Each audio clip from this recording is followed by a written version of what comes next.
Welcome. We're live and kind of an exciting, not so exciting, but it's been an interesting day of football today. A lot of injuries. You never ever like to see injuries, but there was one really big injury. Jimmy Garoppolo is out for the rest of the year with a broken foot. I mean, there were multiple things in his foot, but it seems like he's going to be out for the rest of the season.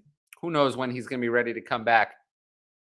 But uh, it's very interesting that the 49ers, they came out and they won. They won the game anyway.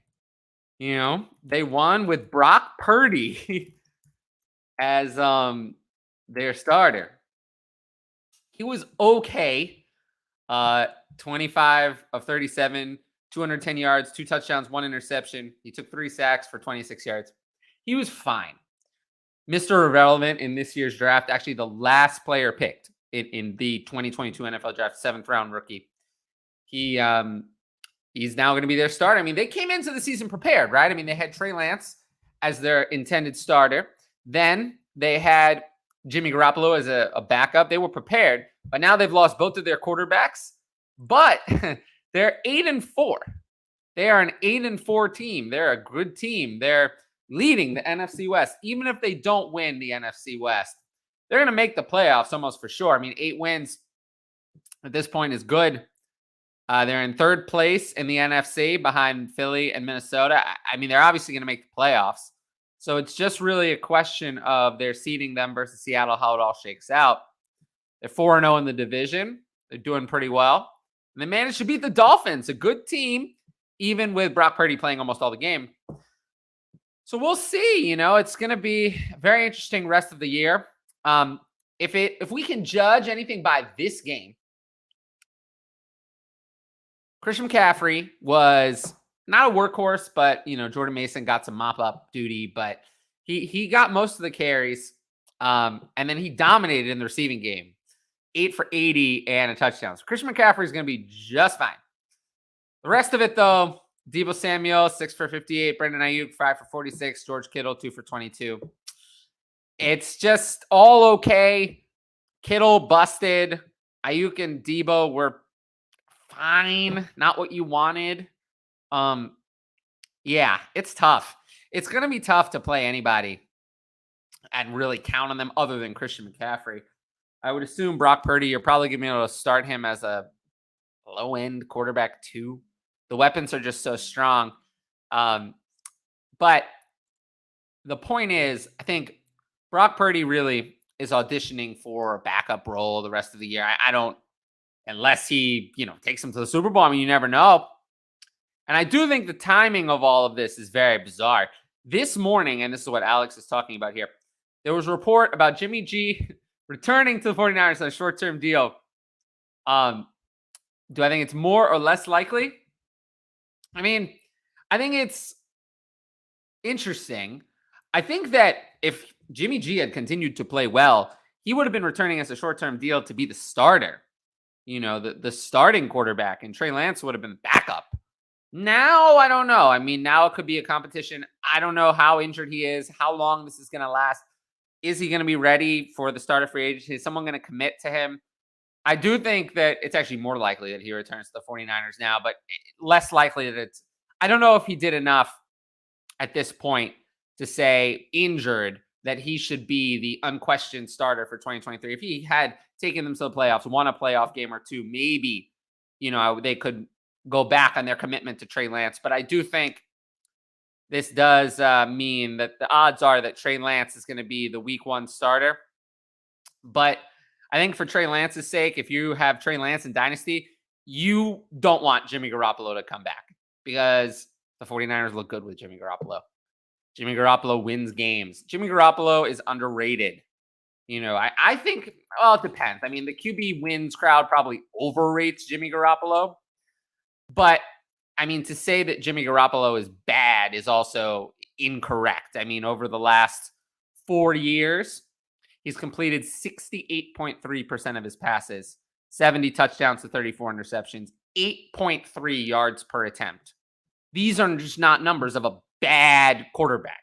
Bad quarterbacks I don't care what team you're playing for. I don't care how good the weapons are. Bad quarterbacks don't put up those kind of numbers in the NFL. They just don't.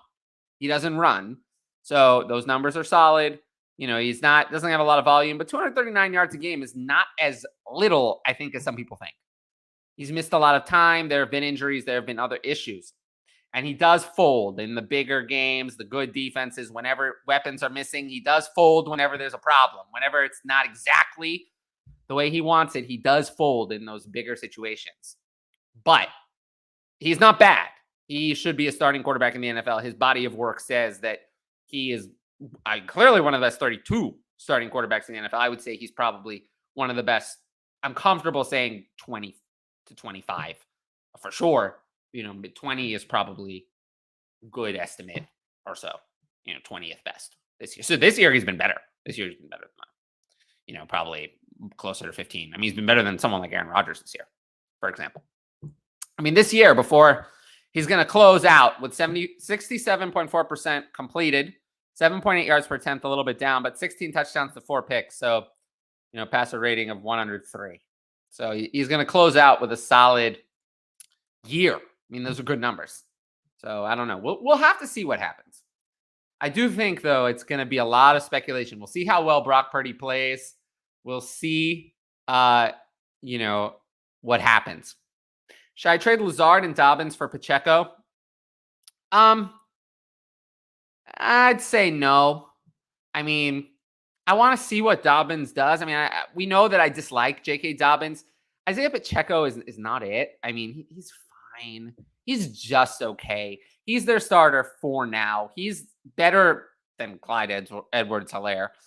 But I think that they need a real running back. They're going to have Isaiah Pacheco next year. They have the final year of Clyde's rookie deal next year. Jerick McKinnon will be gone. I think they're going to they got to bring in some sort of other running back, someone who could challenge the other two for touches, potentially overtake them. Someone is going to come into the running back room who is at least competition, if not superior, to Isaiah Pacheco. So I don't think I would do this. Oh, redraft. Well, that changes things. Lazard is kind of up and down. J.K. Dobbins is coming back. It's close, in redraft. I don't know. It's a close one. I don't know. I got to read up on if J.K. Dobbins, how definite is this return? If I knew we were coming back next week, if that were 100% sure. Everyone else, Gus Edwards looked terrible. Kenyon Drake looks terrible. Everyone looks terrible. If J.K. Dobbins comes back, I think he'll be the starter. Maybe I would want to take a chance on him. And Allen Lazard is not nothing. You can start him as a mid wide receiver 3 pretty consistently. He gets the volume. Christian Watson gets the touchdowns. That's the story. Allen Lazard is a volume leader. Christian Watson is a touchdown leader. But as for this situation, I want to see how long Jimmy Garoppolo is going to be out. Is it March? Is it April? Is it June? Is it July? If it's the longer it is, the more likely it is that he resigns with the 49ers. Because you can't, if you're a team, how can you turn over your offense to a quarterback who can't play until July? A free agent. It seems unlikely. But if it's the 49ers, he knows the offense. He just kind of stepped in. He was not doing anything. All practice, nothing. All offseason, he just stepped in. Signed that deal in August, stepped in week 2, and then he was ready to go. Great. Excellent. He's excellent. Played excellent.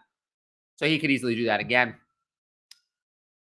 I do think that the 49ers, we'll see the injury. We'll see what it does to the price. Also the kind of thing if he had been healthy, I think he would demand to be a starter. Now he does not have that kind of leverage. I really don't know. This is a very messy situation. Obviously, it doesn't hurt Trey Lance because I genuinely believe, that if this season had continued as it was going and the 49ers had made the playoffs, that Jimmy Garoppolo would have been their starter for 2023, and that would have been it. That's where I think we were heading. So Trey Lance is now, I think that's off the table, that Jimmy Garoppolo is just the unquestioned starter for next year. I think it's going to be a competition because of the injury. There's more doubt involved, at least the competition. But yeah, I'm not going to lie. I'm nervous for Trey Lance. I've been nervous for Trey Lance just because of how competent Jimmy Garoppolo has looked. I'm not saying anyone couldn't do it, but we haven't seen Trey Lance do anything. So we don't know. We don't know. Just to follow up on the 49ers receiving weapons, it's brutal. If they're all healthy, Christian McCaffrey included, if McCaffrey, Deebo, Aiyuk, and Kittle are healthy, you can't trust any of them. Of course, outside of McCaffrey, you can obviously play. But you cannot. McCaffrey being healthy kills everyone else. At this point, I don't, given this usage, if this is what we're going to get, this week, I had Brandon Aiyuk, wide receiver 21, Deebo Samuel, wide receiver 27. Next week, they play against Tampa. They're both going to be lower. I can tell you that for sure. But I think they're going to be, I think I'll lean Deebo Samuel ahead. He had some rushing usage. He had one more target, one more catch. I'd lean Deebo Samuel. Probably have him around wide receiver 24, 25.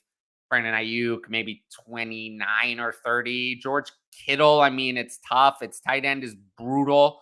I had him at tight end 5 this week. That might have been a little high, but there's just no one else. So he's probably going to be a middling tight end 1. But, he's not in the top group of guys for sure. And then obviously you can't trust anyone else. So, yeah, I just think it's interesting. Keep tabs on this injury for Dynasty. If you have, there's not much you can do. If you're in, to end the show with some Dynasty redraft, it doesn't really matter. It is what it is with these players. You have them. You're not cutting anyone. The trade deadline is passed. It is what it is. In a redraft Superflex, you might want to pick up Brock Purdy potentially. He's probably going to be better than like John Wolford or those kind of guys. He should be rostered in a redraft Superflex. He's going to start the rest of the year. Other than that, obviously just cut Jimmy Garoppolo in a redraft Superflex. Dynasty Superflex, 1 QB, who cares? Dynasty Superflex, it is what it is. It is what it is. You have Trey Lance. You've been holding Trey Lance. There's nothing you can do. You probably just want to hang on to him. If anyone thinks this is a boost to Trey Lance and you can get a little bit better, he's a speculative asset, I would be fine getting rid of him. As for Jimmy Garoppolo, I've been saying sell just because the uncertainty's there. There was a time where I think you could have gotten a couple of seconds. Now you're stuck with him. Now you just have to hang on to him. You're lucky if you can even get 1 second for Jimmy Garoppolo. And I wouldn't sell him for that. I think he proved that he's a starting caliber quarterback who can, he's been ranked as a borderline QB1 in a lot of weeks in good matchups. So that's not someone I want to just give away. I'd hang on to him. Brock Purdy in a Dynasty Superflex. At this point, the season is almost over. He's someone who's going to start the rest of it. And unlike some of the other quarterbacks, is going to be playable, I would say, because the weapons are so strong. Not playable as like what Jimmy Garoppolo was, but, not like John Wolford or some of the other irrelevant quarterbacks. Think of it kind of like, slightly worse version of like Mike White. Someone who doesn't have, it's not maybe that good, but he has good weapons and that gives him upside. And then, so in Dynasty Superflex, I'm fine spending everything you have left. What are the odds that a quarterback is going to start the rest of the year? You never know. If he performs well, he could have an opportunity. This has happened sometimes. Quarterbacks come out of nowhere. He's on a playoff team. He has an opportunity now. He has an opportunity to make a career out of it. He performs well, he could become a Gardner Minshew or something. And those players have value. They could, like this year, Mitch Trubisky, he signed and he was a starter for a while. Marcus Mariota, is Marcus Mariota really all that great? No, but you've gotten some value out of him. He has, possibility of having that kind of career path. Should be rostered in all Dynasty Superflex. I'm fine spending the rest of my fab to get him. If you want to trade him away, probably I would, I'd take any second for sure. A third, I'd like it to be an earlier third, but I would just take it. I don't think Brock Purdy's any good. So I would just take it and take my chances on whatever that is. It's probably going to be a better chance than whatever the chances with Brock Purdy. But if you're just being offered a 4th or something, don't take a 4th. Just hang on for the ride. Hope. You never know. But anyway, I want to keep this a short video. I appreciate anyone who watched it live, anyone who's watching it later. If you're here, make sure to like the video. leave a comment. That's the best way to help the algorithm. Subscribe to the channel and also hit the notifications bell so you can be notified about kind of surprise live streams like this that I do every once in a while. I will be back Monday, tomorrow, or today, when you're listening to this, at 2 p.m. Eastern with our regular recap show. And then Ask DLF is a new time, and it's going to be this time forever, 7:30 p.m. Eastern on Tuesday. So check out, they're both up on my channel. You can check those out. Ask DLF is also simulcast on the DLF channel. So make sure to check that out, subscribe to them as well. But anyway, thank you for watching the video. I appreciate you all. And yeah, I hope you won this week. And we'll get them next week as well. Peace out.